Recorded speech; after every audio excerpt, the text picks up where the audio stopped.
Eu liderava por intuição. Eu não iria gostar de fazer comigo algumas coisas. Tem algumas reações, por exemplo, de pares meus, eu não iria gostar que se eu estivesse numa posição inferior, que me tratassem dessa forma ou que agissem dessa forma. Então eu procurava com um feeling ter uma liderança muito mais humanizada, muito mais participativa. Então eu gostava muito de ouvir as pessoas, eu prestava atenção, eu aprendia com meus funcionários. Então eu deixava de lado aquela parte, eu estou superior, né? Eu entendi, eu intuitivamente eu queria participação deles. Me diz o que eu posso fazer para que a gente possa caminhar juntos e ter um resultado. Eu fiz bem feito? Fiz, mas eu errei muitas vezes. Errei por não ter técnica, errei por não ter conhecimento. Hoje, se fosse hoje, o que eu poderia fazer? Com certeza, eu acho que eu buscaria um treinamento profissional focado diretamente em liderança.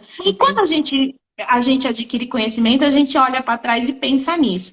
Mas tudo que eu passei hoje, eu avalio que serviu para moldar o que eu sou hoje. Eu conquistei tudo que eu conquistei. O meu treinamento é para encantar o cliente.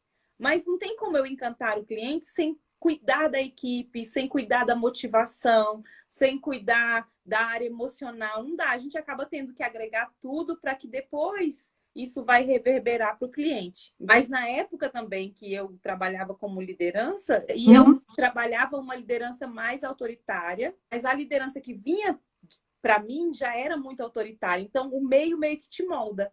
A minha vulnerabilidade aparece. Porque, assim, eu me arrependo muito de algumas formas como eu lidei com a liderança por conta do meio. Nós somos muito guerreiras, até por ser mulher, né? A gente tem um espírito muito de ir para cima, de aceitar os desafios, né?